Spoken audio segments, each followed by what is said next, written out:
আর মাত্র কয়েকদিন এরপরই উদযাপিত হবে মুসলমানদের সবচেয়ে বড় ধর্মীয় উৎসব ঈদুল আজহা। সেই উৎসবের বার্তা নিয়েই সংযুক্ত আরব আমিরাতের আকাশে দেখা গেছে জিলহজ মাসের চাঁদ। আগামী ২৭ মে সেখানে ঈদ উদযাপিত হবে। আর এই ঘোষণার পর বাংলাদেশেও শুরু হয়েছে ঈদের কাউন্টডাউন। দেশজুড়ে এখন সবার মনে একটাই প্রশ্ন, বাংলাদেশে কবে পালিত হবে ঈদুল আজহা? বিস্তারিত জানাচ্ছেন মেহেদী হাসান। মরুর আকাশে জিলহজ মাসের নতুন চাঁদের দেখা মিলতেই মধ্যপ্রাচ্যে শুরু হয়েছে ঈদের প্রস্তুতি। আরব আমিরাতে আগামী ২৭ মে ঈদুল আজহা উদযাপনের ঘোষণা আসার পর থেকেই বাংলাদেশেও এখন তৈরি হয়েছে ঈদের আবহ। কুরবানির পশুরহাট থেকে শুরু করে ঘরে ঘরে ঈদের প্রস্তুতির আলোচনা এখন ধীরে ধীরে বাড়তে শুরু করেছে। আন্তর্জাতিক জ্যোতির্বিজ্ঞান কেন্দ্র জানিয়েছে, সংযুক্ত আরব আমিরাতে পবিত্র জিলহজ মাসের নতুন চাঁদ দেখা গেছে।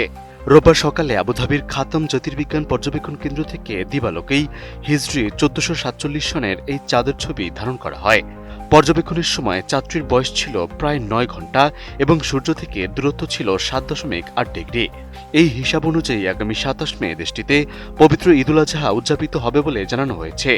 এর মাধ্যমে মধ্যপ্রাচ্যে ঈদের সম্ভাব্য সময়সূচিও অনেকটাই স্পষ্ট হয়ে উঠেছে।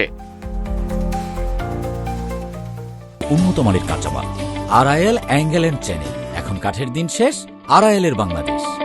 এদিকে মধ্যপ্রাচ্য উত্তর আফ্রিকার বিভিন্ন দেশেও জিলহজ মাসের চাঁদ দেখা নিয়ে প্রস্তুতি চলছে। এর মধ্যে তিউনিসিয়া প্রথম দেশ হিসেবে সোমবার থেকে জিলহজ মাস শুরুর ঘোষণা দিয়েছে। দেশটিতেও আগামী ২৭ মে ঈদুল আজহা উদযাপনের কথা জানানো হয়েছে। অন্যদিকে তুরস্ক জানিয়েছে সোমবার থেকেই তাদের দেশে জিলহজ মাস শুরু হবে। তবে তুরস্ক সাধারণত সরাসরি চাঁদ দেখার পরিবর্তে জ্যোতির্বিজ্ঞানিক হিসাবের ভিত্তিতেই ইসলামিক ক্যালেন্ডার নির্ধারণ করে থাকে। ফলে দেশভেদে চাঁদ দেখার পদ্ধতিতেও কিছু পার্থক্য রয়েছে। সাধারণত মধ্যপ্রাচ্যের সঙ্গে মিল রেখে বাংলাদেশে একদিন পর ঈদুল আজহা উদযাপন করা হয়। সেই হিসেবে দেশে আগামী ২৮ মে পবিত্র ঈদুল আজহা পালিত হতে পারে বলে ধারণা করা হচ্ছে। তবে চূড়ান্ত সিদ্ধান্ত জানা যাবে জাতীয় চাঁদ দেখা কমিটির বৈঠকের পর।